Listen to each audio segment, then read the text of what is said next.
18장 16절에서 20절입니다. 11 제자가 갈릴리에 가서 예수께서 지시하신 산에 이르러 예수를 배웁고 경배하나 아직도 의심하는 사람들이 있더라. 예수께서 나와 말씀하여 이르시되 하늘과 땅의 모든 권세를 내게 주셨으니 그러므로 너희는 가서 모든 민족을 제자로 삼아 아버지와 아들과 성령의 이름으로 세례를 베풀고 같이요 내가 너희에게 분부한 모든 것을 가르쳐 지키게 하라. 볼지어다 내가 세상 끝날까지 너희와 항상 함께 있으리라 하시니라. 아멘. 우리는 지난 1월부터 마태복음을 묵상했습니다. 중간에 느헤미야서를 잠깐 묵상했지만 4개월여 동안 마태복음을 묵상하면서 예수님에 대한 복음, 예수님의 사역을 상고했었습니다. 오늘 마지막 시간입니다. 오늘 본문이 마태복음의 결론 같다는 생각이 듭니다. 결국 이 말씀을 하시려고 예수님은 세상에 오셨고 십자가에 죽으신 것 같습니다. 그런데 마태복음을 찬찬히 살펴보면 신호등이 바뀌었다는 것을 알 수 있습니다. 예컨대 마태복음 10장 5, 6절 말씀에 보시면 예수님은 12 제자들을 전도하러 보내실 때 이렇게 말씀하십니다. 이방인의 길로 가지 말고 사마리아인의 고을에도 들어가지 마라. 이스라엘 집에 잃어버린 양에게로 가라. 예수님 자신도 15장 24절에 수로보니게 여인에게 나는 이스라엘 집에 잃어버린 양에게로 보내심을 받았다. 이스라엘 집에 잃어버린 양 외에는 다른 데로 보냄받지 않았다. 이방인들을 구원하려고 온 게 아니다 라고 말씀하십니다. 이렇게 마태복음은 계속해서 이방인의 길로 가지 말고 사마리아인의 고을에도 들어가지 말고 이스라엘 집에 잃어버린 양에게로, 복음은 이스라엘 사람들에게 이렇게 전도하고 사역이 진행됐었습니다. 그런데 마지막 마태복음이 끝나면서 19절에 보시면 가서 모든 민족을 제자 삼으라고 하십니다. 바뀌었습니다. 왜 이렇게 신호등이 바뀌었을까요? 왜 마지막에 가서야 모든 민족에게 가서 복음을 전하라고 하실까요? 십자가와 부활 때문입니다. 사람들이 착하게 살아서 구원받을 수 있다면 산상설교 배우고 땅끝까지 가도 됩니다. 그렇게 살면 되니까요. 사람이 구약의 율법, 종교적인 계명을 지켜서 구원받을 수 있다면 십자가와 부활까지 기다릴 필요가 없습니다. 그런데 사람이 구원받을 수 있는 방법은 십자가와 부활 밖에는 없습니다. 요한복음 14장 6절 같이 읽겠습니다. 시작. 그러므로 예수께서 이르시되 내가 곧 길이요 진리요 생명이니 나로 말미암지 않고는 아버지께로 올 자가 없느니라. 어쩜 이렇게 독선적인 주장을 하실 수 있습니까? 나로 말미암지 않고는 천국에 갈 자가 없다. 왜요? 로마서 3장 23절 24절 같이요. 시작. 모든 사람이 죄를 범하였음에 하나님의 영광에 이르지 못하더니 그리스도 예수 안에 있는 속량으로 말미암아 하나님의 은혜로 값없이 의롭다 하심을 얻은 자 되었느니라 하셨습니다. 모든 사람이 죄를 범하였음에 하나님의 영광에 이르지 못하더니, 착하게 살죠. 그런데 죄를 지으면서 살죠. 착하게도 살지만 모든 사람은 죄를 범해요. 착하게 살았으니까 죄 지은 것을 용서해 주는 나라는 없어요. 죄값을 치러야죠. 모든 사람이 죄를 범하였음에 하나님의 영광에 이르지 못하더니 그리스도 예수 안에 있는 속량으로 말미암아. 속량이라는 것은 전쟁에 져서 포로로 팔렸어요. 우리 가족이 노예로 팔리면 어떻게 하겠어요? 아니면 가난해져서 노예로 팔렸어요. 그럼 남아있는 식구들은 뭐 하려고 하겠어요? 노예로 팔린 가족을 다시 해방시키려고 하겠죠. 그때 값을 지불하는 걸 속전이라고 하고 값을 지불하고 노예를 사서 자유케 하는 것을 속량이라고 그래요. 노예를 자유인, 양민으로 만들어주는 속하는 것 말이에요. 속하다라는 단어가 어디에 소속되다라는 뜻도 있지만 값을 지불하고 사서 자유케 하다라는 뜻이 있어요. 그 속량이에요. 예수님께서 죄와 사망 가운데 모든 사람이 죄를 범해서 하나님의 영광에 이르지 못하는 이 절망적인 상황 가운데 있는 우리들을 위해서 자기 생명을 십자가에 내놨어요. 그렇게 값을 지불하고 우리를 죄와 사망 가운데서 샀어요. 그래서 우리를 자유인으로, 양민으로, 노예됨에서 풀어주셨어요. 우리는 값없이 하나님의 은혜의 선물로 구원받았지만, 의롭다함을 얻었지만 하나님께서는 값없이 우리를 의롭다고 하신 게 아니에요. 엄청난 값을 지불하고 그의 아들 예수 그리스도를 십자가에 내어놓으면서 우리를 의롭다고 하셨어요. 그리스도 외에는, 예수 그리스도로 말미암지 않고는 하나님께로 올 자가 없어요. 예수 그리스도 안에 있는 속량으로 구속을 받기 때문이에요. 착하게 살아서 구원받을 수 있다면 굳이 예수 믿지 않아도 되죠. 굳이 십자가와 부활까지 기다릴 필요가 없어요. 그런데 사람이 구원을 받는 방법은 예수 그리스도의 속량 때문이에요. 십자가의 대속적인 죽음 때문에 우리 죄를 용서받고 의롭다함을 얻어서 하나님의 자녀가 되기에 제자들은 빨간 신호등이었어요. 십자가와 부활 이전까지는 가서 전할 메시지가 완성되지 않았기 때문이에요. 이방인의 길로 가지 마라. 사마리아인의 고을에도 들어가지 마라.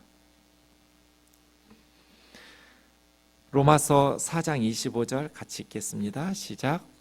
예수는 우리가 범죄한 것 때문에 내줌이 되고 또한 우리를 의롭다 하시기 위하여 살아나셨느니라. 하나님께서 예수님을 내주셨어요. 세상에 내주시고 십자가에 내주실 수밖에 없었어요. 왜? 우리가 범죄했기 때문에.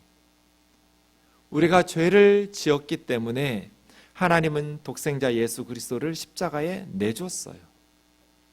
그리고 우리를 의롭다고 하시기 위해서 다시 부활, 살려내셨어요. 만약에 예수님께서 부활하지 않으셨다면 아직 우리는 의롭게 된 게 아니에요. 예수님이 대신 벌받고 죽음의 권세 아래 고통받고 있을 테니까요. 그러나 예수님이 부활하셨다는 건 무슨 의미예요? 우리의 죄가 깨끗이 해결됐다는 뜻이에요. 우리가 완전히 예수 그리스도 안에서 의롭게 될 수 있다는 의미예요. 예수님은 우리의 범죄함 때문에 내어주셨고 우리를 의롭다고 하시려고 다시 살아나셨어요. 예수님은 왜 이런 일을 하셨을까요? 하나님은 왜 독생자 예수 그리스도를 내주셨을까요? 요한계시록 1장 5절 하반절에서 6절까지 우리 같이 읽겠습니다. 시작. 우리를 사랑하사 그의 피로 우리 죄에서 우리를 해방하시고 그의 아버지 하나님을 위하여 우리를 나라와 제사장으로 삼으신 그에게 영광과 능력이 세세토록 있기를 원하노라. 저는 1년에 한 번씩 우리 주일학교 아이들에게 설교하잖아요. 얼마 전에 은갈치 전도사님이 여러분에게 설교할 때 저는 초등부에 가서 설교했어요. 1년에 한 번 아이들에게 설교할 때 제가 무슨 설교할 것 같으세요? 매주 그 아이들을 만나서 설교한다면 이런저런 다양한 주제로 설교하겠죠. 그런데 1년에 한 번 만나요. 저는 각 부서의 아이들을. 무슨 설교하겠어요? 요 본문으로 초등부에 설교했어요. 근데 아이들은 설교는 시간 지나면 잊어버려요. 어른들도 그렇죠. 그래서 노래로 가르쳤어요. 노래는 잘 잊어버리지 않잖아요. 설교 시간에 저는 이 노래를 반복해서 아이들하고 부르면서 한 단어 한 단어 설명해 주고 내려왔어요. 우리를 사랑하사, 이것은 구원의 원인이에요. 왜 하나님께서 그의 아들을 세상에 내주셨는가? 우리를 사랑하셨기 때문이에요. 왜 하나님은 우리를 구원하시려고 하시는가?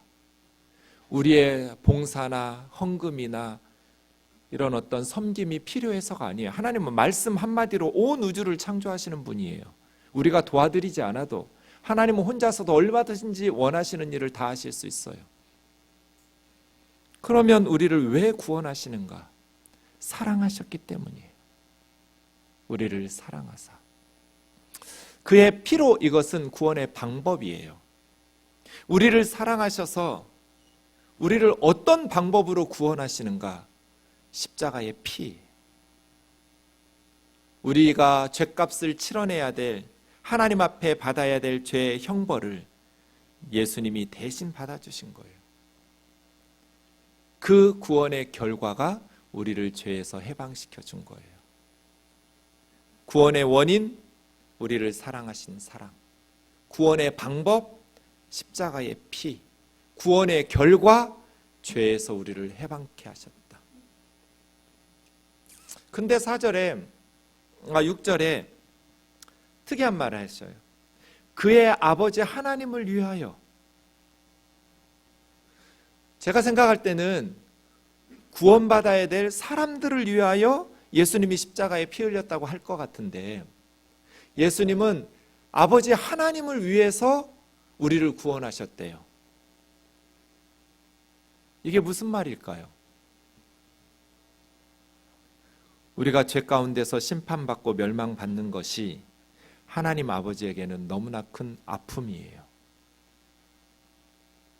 그래서 예수님은 하나님 아버지 때문에 십자가에서 대신 죽어주신 거예요. 우리 때문에 죽어주셨다고 할 것 같은데 하나님 아버지 때문에 죽어주셨대요. 왜? 우리가 멸망당하는 것이 하나님 아버지에게는 너무나 큰 아픔이니까. 전도하다 보면 목사님 저는 필요 없어요. 예수 안 믿을래요. 그래요. 괜찮다고 그래요. 근데 저는 마음속으로 너는 괜찮을지 몰라도 하나님이 안 괜찮아.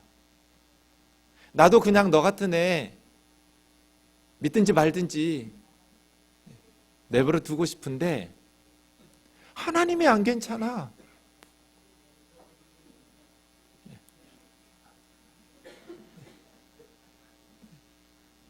괜찮아요.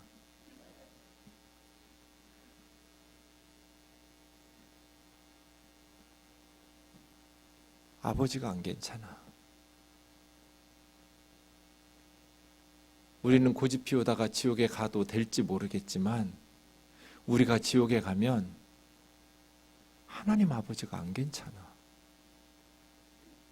그래서 예수님이 십자가에서 피 흘리신 거예요. 아버지 하나님을 위하여. 우리가 멸망받으면 하나님이 안 괜찮으니까. 하나님은 너무나 고통스러우니까. 이 큰아들이 그걸 몰랐어요. 못된 놈이죠. 아버지 유산을 미리 가불해가지고 그 고생고생한 아버지 재산을 금매로 헐값에 팔아 넘겼을 거예요. 그래서 돈 만들어가지고 멀리 가서 호랑방탕하게 다 낭비해버린 못된 아들이에요. 나쁜 놈이에요. 그런데 아버지가 안 괜찮아.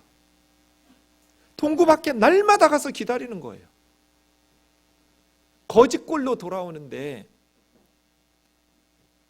아버지는 그를 얼싸안고 입 맞추고 잔치를 베풀어주고 너무나 기뻐하시는 거예요. 큰아들이 이 아버지 마음을 몰랐어요.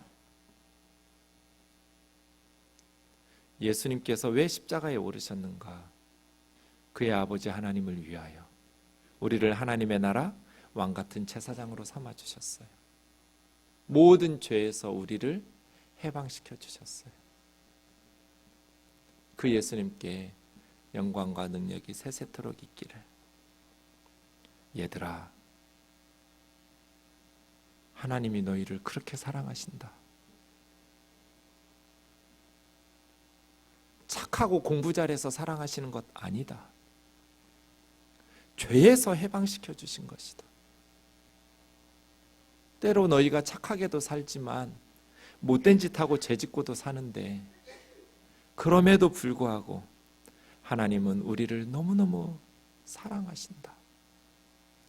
그래서 우리 죄 때문에 예수님을 십자가에 내주셨다. 로마서 5장 7절 8절이요. 시작. 의인을 위하여 죽는 것이 쉽지 않고 선인을 위하여 용감히 죽는 자가 혹 있거니와 우리가 아직 죄인 되었을 때 그리스도께서 우리를 위하여 죽으심으로 하나님께서 우리에 대한 자기의 사랑을 확증하셨느니라. 아무리 의로운 사람이라 해도 우리 아들, 딸을 대신 죽도록 내주는 부모는 없어요. 아무리 착한 사람이라고 해도 우리 아들, 딸을 대신 죽도록 내줄 부모는 이 세상에 없어요. 그런데 우리는 의롭지도 않고 착하지도 않아요. 죄인이에요. 그런 우리를 위해서 하나님은 예수 그리스도를 십자가에 내주셨어요. 왜? 사랑 때문에. 이 세상에서 가장 큰 사랑은 부모의 사랑, 엄마의 사랑 같아요. 그런데 어떤 엄마나 어떤 아빠도 순전하게 사랑하지 못해요. 내 자식이지만 그 속에 인간적인 욕심과 불순물과 찌꺼기가 들어있어요. 순수하지는 않아요. 그래서 아이들이 상처받지요. 부모의 사랑이 불순물이 있다면 이 세상은 말할 것도 없어요. 이 험한 세상에 살면서 우리는 상처받아요. 괴로워요. 그런데 죄인인 우리를 위해서 하나님은 자기 아들을 십자가에 내어주셨대요. 우리를 살려보겠다고. 왜? 사랑하니까. 세상은 사랑받고 싶으면 사랑받을 짓을 하라고 그래요. 의롭게 살고 착하게 살라고 그래요. 그러면 사랑해주고 인정해주고 칭찬해주죠. 그런데 하나님은 그랬기 때문에 구원해 주시는 게 아니에요. 착하고 의롭게 살기 때문에 사랑해 주신 게 아니에요. 죄인 되었을 때, 죄 짓고 살고 있는데 얼마나 우리를 사랑하셨으면 자기 아들을 십자가에 내주셨어요. 그래서 자신의 사랑을 확증하셨어요. 입증했어요. 말로만 사랑하신 게 아니에요. 사랑의 크기를 계산할 때 우리는 그 사랑을 위해서 무엇을 포기하는지 보면 알 수 있어요. 우리를 사랑하시는 하나님의 사랑은 자기 아들을 포기하셨어요. 십자가에 벌거벗겨서 못 박아 죽이셨어요. 사랑을 확증하셨다라는 이 말은 신히스템이에요. 신이라는 말은 심포니, 시너지 할 때 함께, 그런 뜻이에요. 히스테미는 스탠드예요. 서다, 함께 서다. 직역하면 자기의 사랑과 함께 서셨다. 그리스도께서 십자가에서 우리를 위해서 죽으심으로써 하나님은 자신의 사랑과 함께 서셨어요.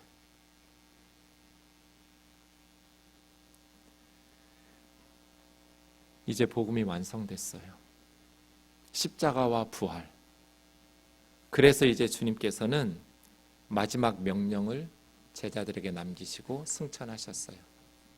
16절 17절 먼저 같이 읽겠습니다. 시작. 11 제자가 갈릴리에 가서 예수께서 지시하신 산에 이르러 예수를 배웠고 경배하나 아직도 의심하는 사람들이 있더라. 지금까지 이스라엘의 중심은 예루살렘이었어요. 이제는 예루살렘에서 선포되지 않고 갈릴리 산에서 선포돼요. 예루살렘은 변방으로 밀려나고 갈릴리로, 마태복음에 보면 갈릴리는 이방의 대표적인 이방의 갈릴리라고 불러요.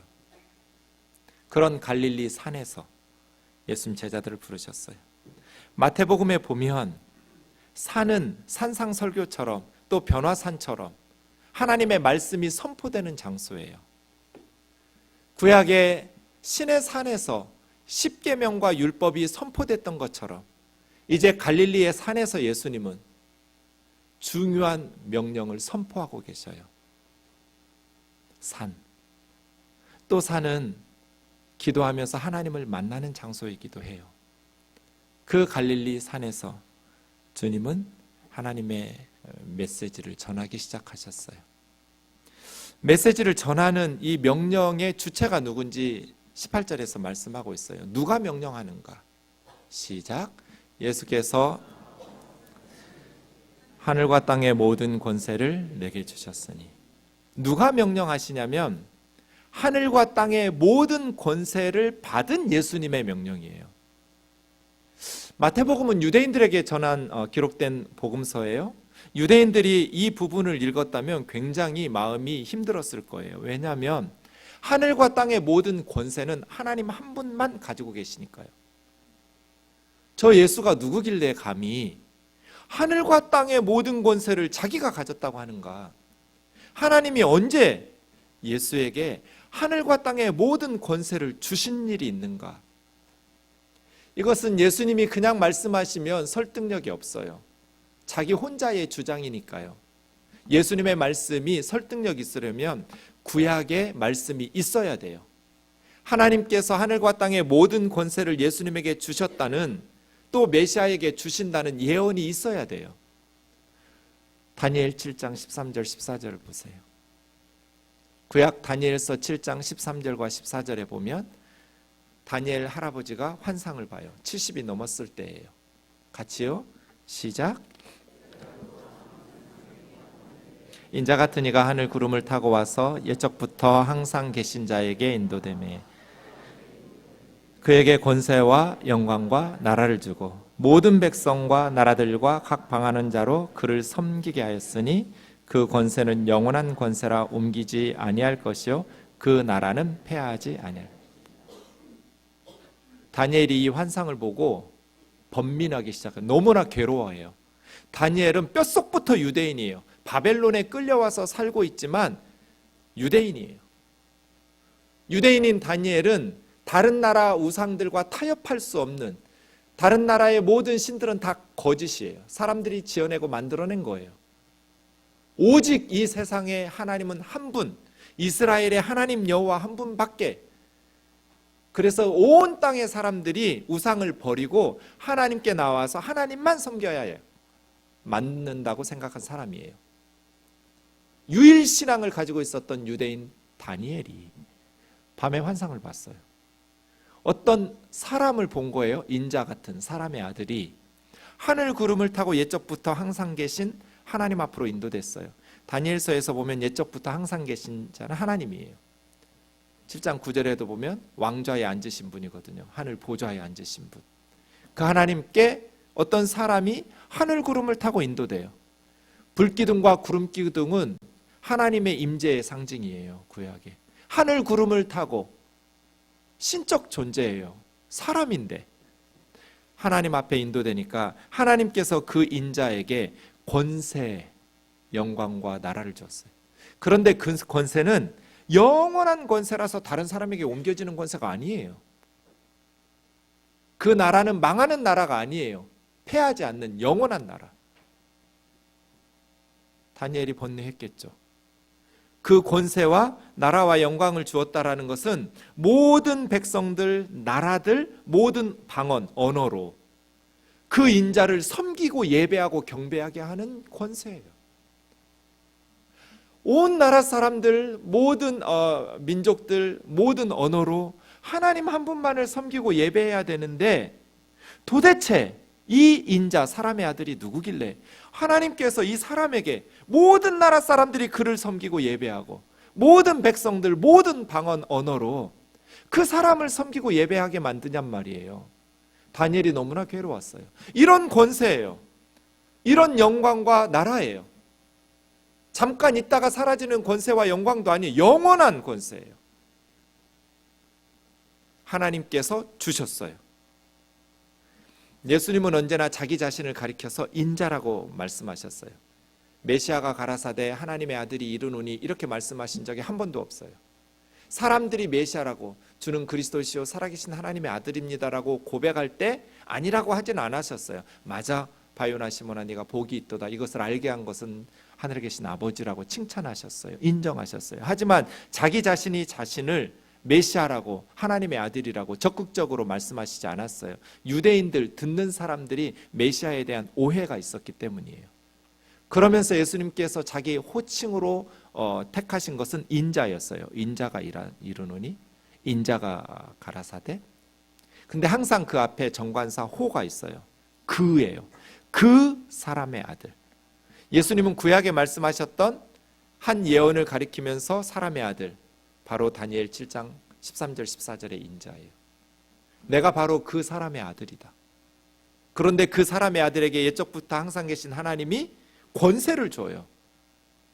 예수님께서 오늘 본문에서 하늘과 땅의 모든 권세를 내게 주셨으니, 이 말씀은 예수님이 혼자 주장하는 게 아니에요. 이미 다니엘을 통해서 구약에 예언되었던 약속이에요. 하나님께서 하늘과 땅의 모든 권세를 주신다. 모든 나라, 민족, 언어로 그를 섬기게 하는 권세 말이에요. 그런 영광과 나라 말이에요.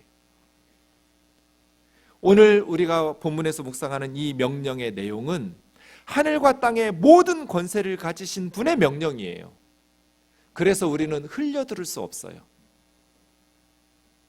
그냥 별 볼 일 없는 분이 말씀하셨다면 우리 인생에 그렇게 중요한 명령으로 받아들이지 않아도 돼요. 그런데 이 명령은 하늘과 땅의 모든 권세를 가지신 분의 명령이에요.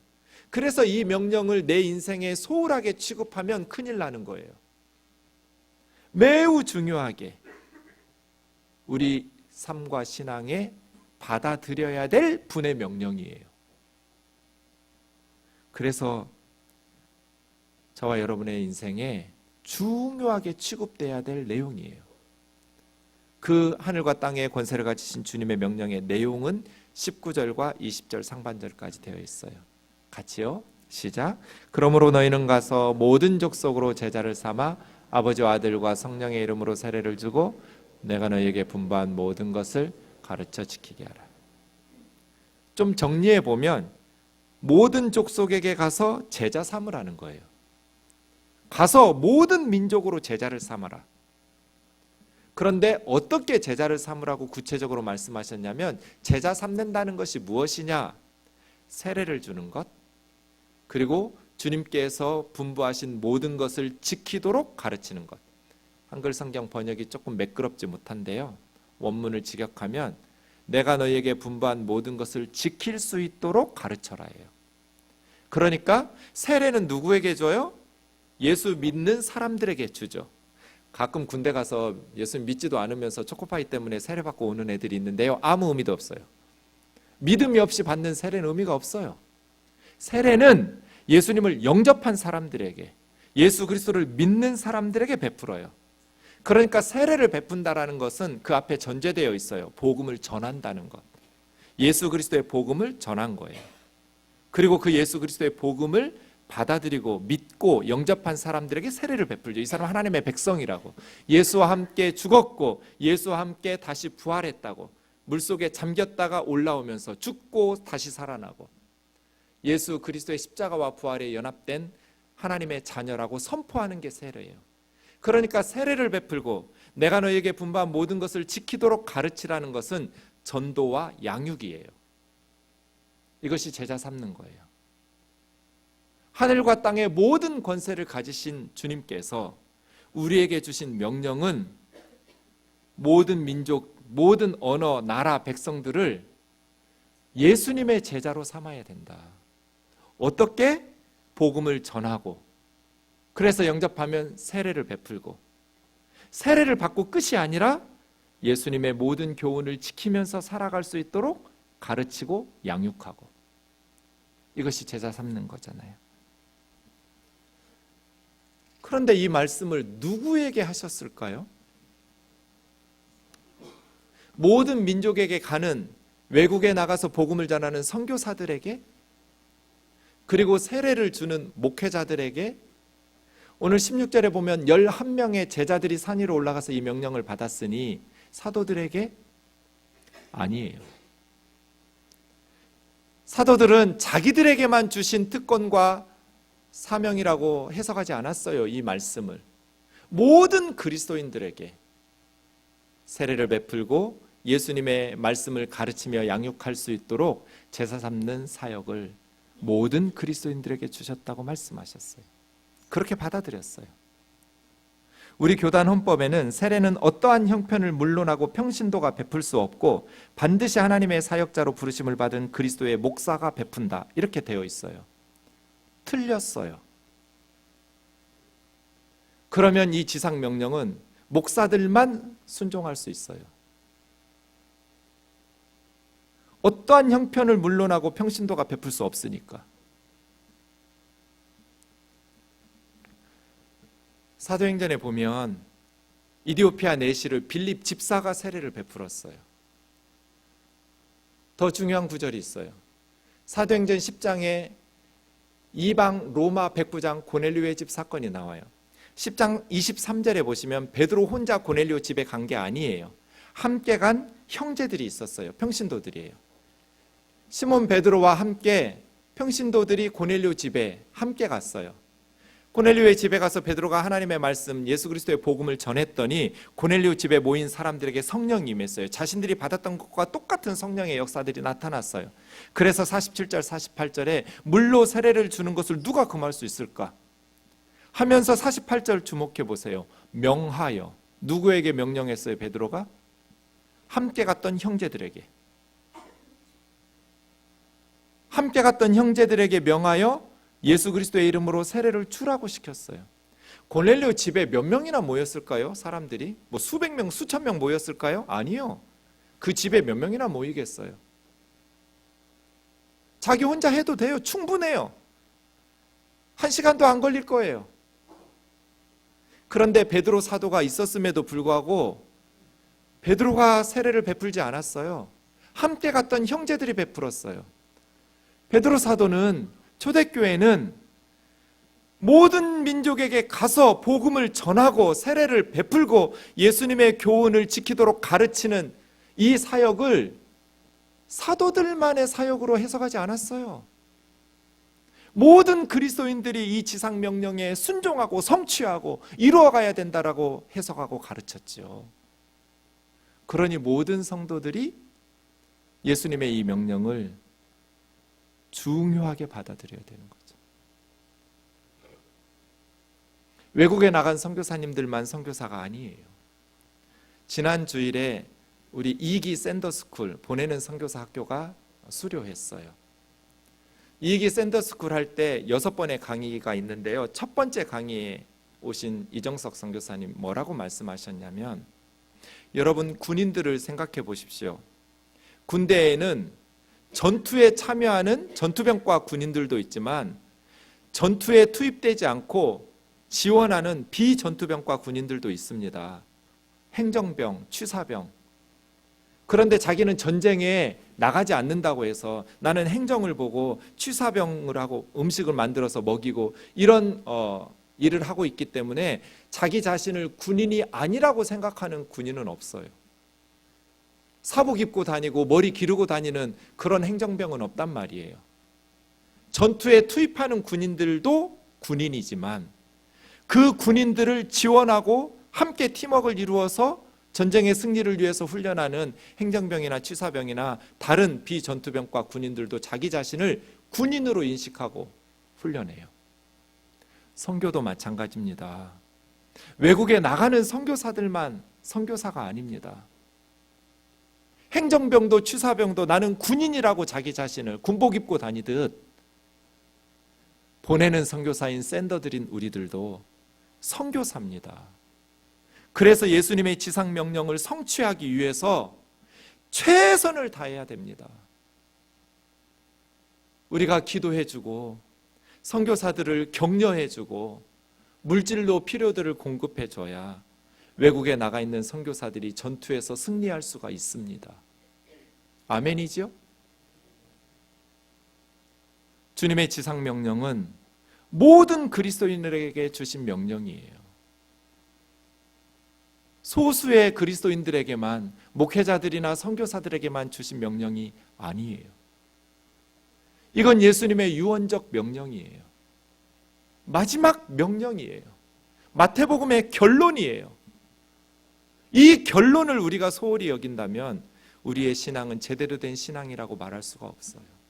결국 예수님은 이 명령을 하시려고 세상에 오셨고 이 명령을 하시려고 십자가에 죽으셨는데 우리가 그리스도인이라고 말하면서 이 지상 명령을 소홀히 여긴다면 우리는 주님에게 칭찬받을 수 없을 거예요.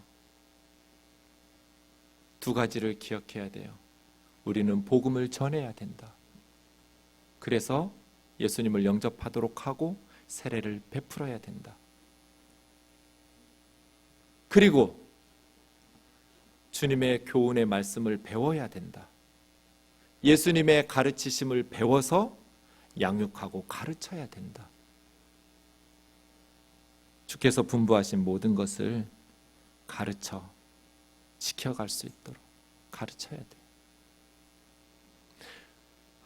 우리들은 열심히 전도해서 세례 주는 건 열심히 잘하는 것 같아요.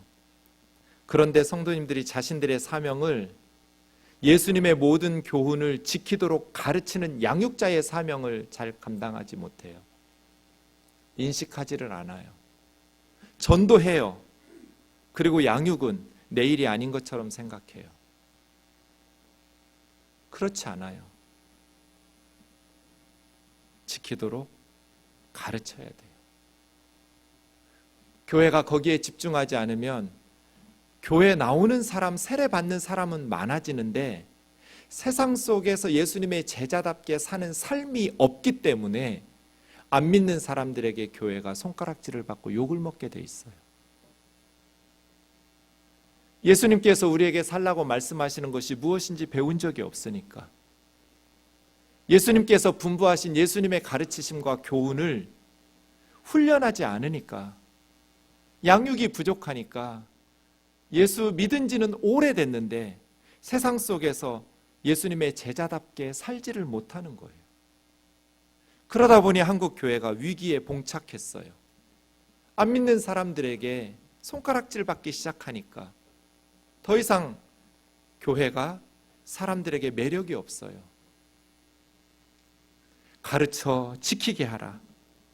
많은 예수 그리스도의 제자들이 있지만 정말 말씀을 잘 가르치고 지키게 하는 그런 주님의 제자들이 많지 않아요. 우리 생동에 주님의 말씀과 교훈으로 잘 지키며 살아갈 수 있도록 가르치는 그런 제자들이 많아지기를 원합니다. 선교를 중요하지 않다고 말하는 교회는 없습니다. 모든 교회의 비전에는 선교가 들어 있습니다. 그런데 실질적으로 선교를 제대로 하는 교회는 거의 없습니다. 왜 그럴까요? 선교를 중요하지 않다고 생각하는 그리스도인은 없을 겁니다. 내가 예수님의 은혜로 구원받았으니 내가 해야 될 가장 중요한 일은 믿지 않는 사람들에게 전도해서 예수 함께 믿고 구원 함께 받는 것이 가장 중요한 일이라고 다 그렇게 대답할 겁니다. 그러나 실질적으로 믿지 않는 사람들을 위해서 제대로 전도하고 선교하는 삶을 살아가는 그리스도인들은 별로 없습니다. 왜 그럴까요? 왜 선교가 다 중요하다고 말하는데 교회들은 선교를 안 할까요? 왜 전도와 선교가 중요하다고 말하는데 그리스도인들은 전도를 안 할까요? 우리에게 있는 자원은 그것이 시간이든지 물질이든지 다 유한합니다. 무한히 많은 자원을 가진 사람은 없어요. 그런 교회도 없어요. 유한해요. 그래서 어딘가 쓰고 나면 다른 곳에는 못 써요. 우리 교회가 돈이 무한히 많다면 건물도 잘 짓고 우리를 위해서도 돈 쓰고 선교와 전도를 위해서도 많이 쓸 거예요. 그런데 그런 교회는 없어요. 그래서 우선순위를 정해야 돼요. 뭐가 더 중요하냐? 왜 선교가 비전에 다 들어있는데 선교를 제대로 하는 교회가 없느냐? 다른 곳에 자원을 쓰기 때문이에요. 선교가 아닌 다른 곳에, 건물 짓는 곳에 자기들을 위해서 돈을 많이 써버려요.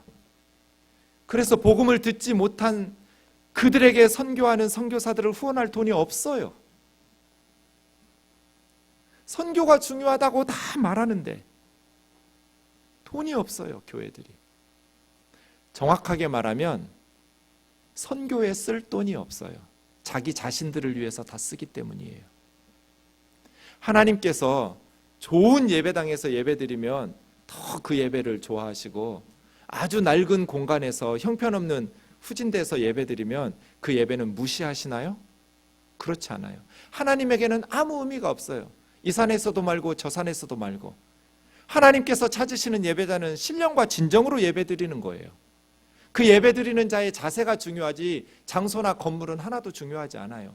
그럼 이 좋은 건물은 다 우리 때문에 지어놓는 거예요. 하나님 이름을 걸어놓지만 하나님 때문이라면 좋은 건물이 필요 없어요.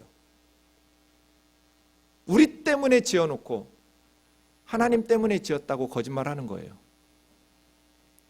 그러는 동안에 선교사들은 복음을 못 전해요. 선택해야 돼요. 건물 필요하죠.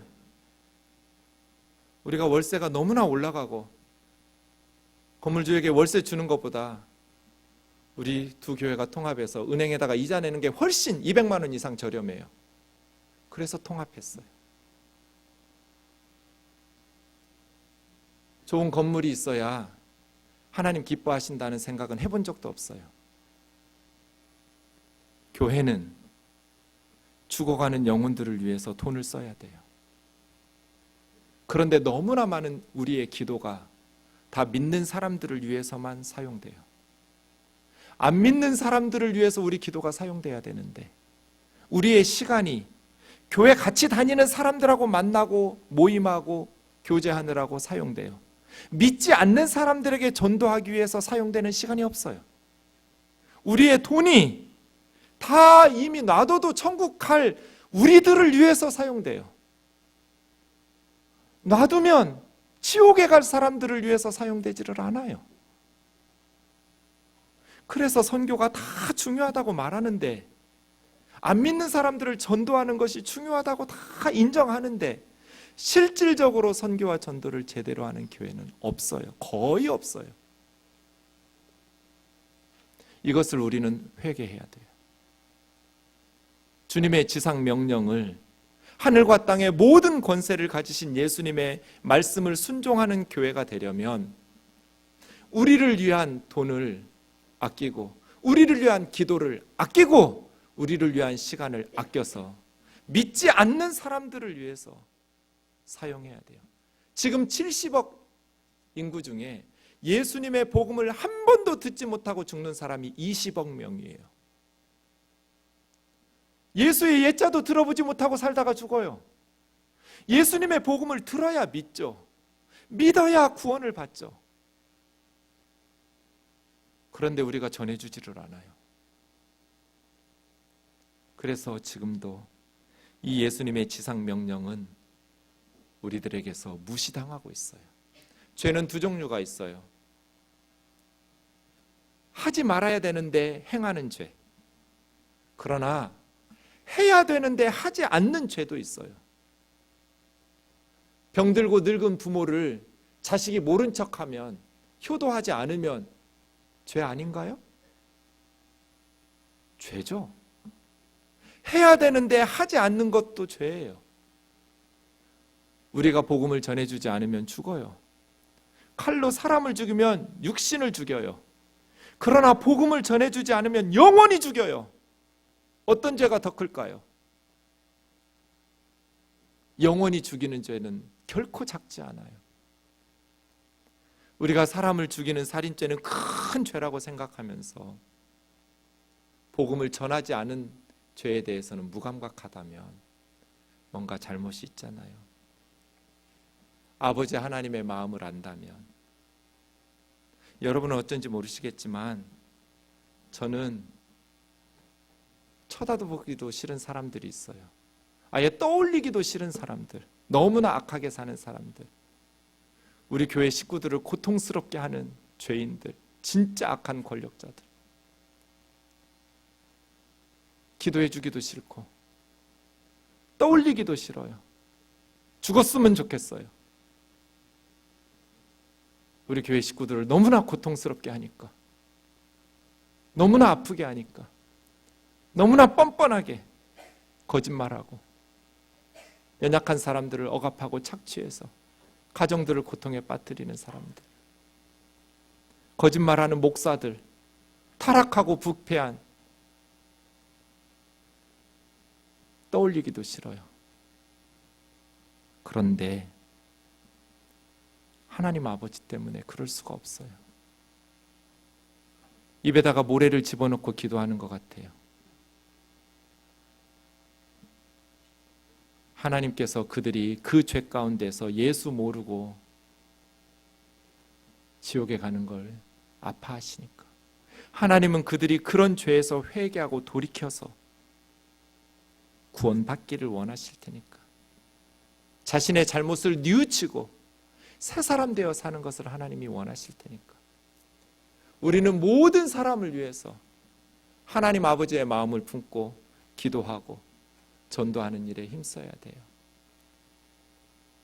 강도 만나서 죽어가고 있는 사람을 외면했던 제사장, 아무리 하나님 앞에서 제사 잘 드리고 열심히 기도하고, 레위인 아무리 성전에서 봉사하고 경건하게 산다 할지라도 죽어가는 사람을 외면하고 피하여 지나가는 사람을 하나님께서 기뻐하실 리가 없잖아요.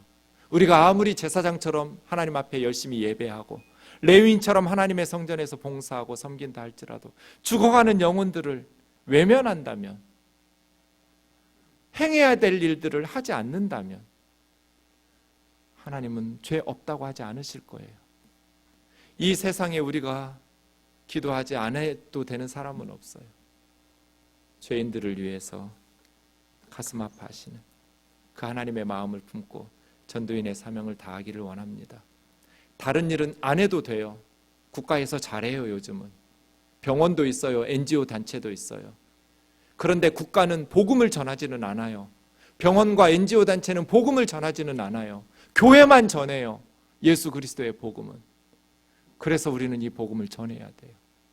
가장 중요한 사명을 감당해야 돼요. 그런데 우리에게는 힘이 없어요. 내 속에서 나온 내 자식도 내 말 안 들어요. 예수 안 믿어요. 어떻게 해야 될까요? 마지막 구절 20절 하반절 같이요. 시작. 내가 세상 끝날까지 너희와 항상 함께 있으리라 하시니라. 항상 이 말은 매일매일 모든 날 동안에 하루도 빼놓지 않고 그 말이에요. 이것이 우리의 능력이에요. 우리 힘으로 전도하는 게 아니고 부활하신 주님께서 세상 끝날까지 매일매일 우리와 함께 하시겠다고 약속하셨어요. 그냥 무덤에 시체로 누워 계신 주님이 아니에요. 무덤 문을 팍 차고 나오신 능력의 주님이 우리와 함께 하시겠다고 약속하신 그 주님과 함께 하시는 그 능력의 주님과 함께 복음을 전하는 주의 선교 사명을 감당하는 저와 여러분 되기를 주의 이름으로 축원합니다. 말씀 마치겠습니다. 양영자 선수를 기억하실 것 같습니다. 88 올림픽 때 현정화 선수와 함께 금메달을 딴 탁구 선수입니다. 이분이 88 올림픽을 끝으로 은퇴하고 남편과 함께 몽골에 선교사로 갔습니다. 남편 이영철 선교사는 몽골어를 성경을 번역하는 그 사역을 15년 동안 몽골에서 선교 사역하면서 하나님의 복음을 전했습니다. 본인은 탁구로, 남편은 성경 번역으로. 너무너무 힘든 고비 사막, 그냥 거리 갔다 오면 온 구멍 있는 곳으로 다 모래바람이 들어 황사가 시작되는 그곳에서 복음을 전합니다. 그러다가 중국에 식당을 운영하는 조선족 김 사장님을 만났는데 그 책의 내용을 제가 좀 읽겠습니다. 저는 한국의 기독교인들이 잘 이해가 안 갑니다.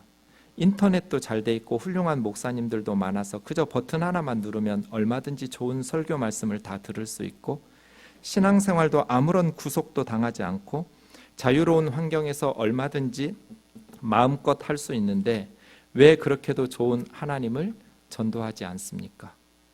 하나님의 은혜를 그토록 풍족하게 받아 누리면서도 전도를 안 한다는 게 저로서는 도무지 이해가 안 됩니다. 그저 주일날 성경책 들고 교회 마당만 밟고 왔다 갔다 하는 한국의 썬데이 크리스천들의 심장은 도대체 어떤 구조로 되어 있는지 한번 열어서 들여다보고 싶은 마음입니다. 제가 이 글을 읽을 때 고개를 못 들겠더라고요. 하나님의 은혜를 그토록 풍족하게 받아 누리면서도 어떠한 제약도 없는데 복음을 전하지 않는 우리 한국의 그리스도인들을 보면서 그 심장 구조가 어떻게 생겼는지 한번 열어서 들여다보고 싶대요. 우리가 예수 그리스도의 사랑을 받았어요. 예수 그리스도의 은혜로 구원받아서 하나님의 자녀가 되었어요. 이제부터 우리는 어떻게 살아야 될까요?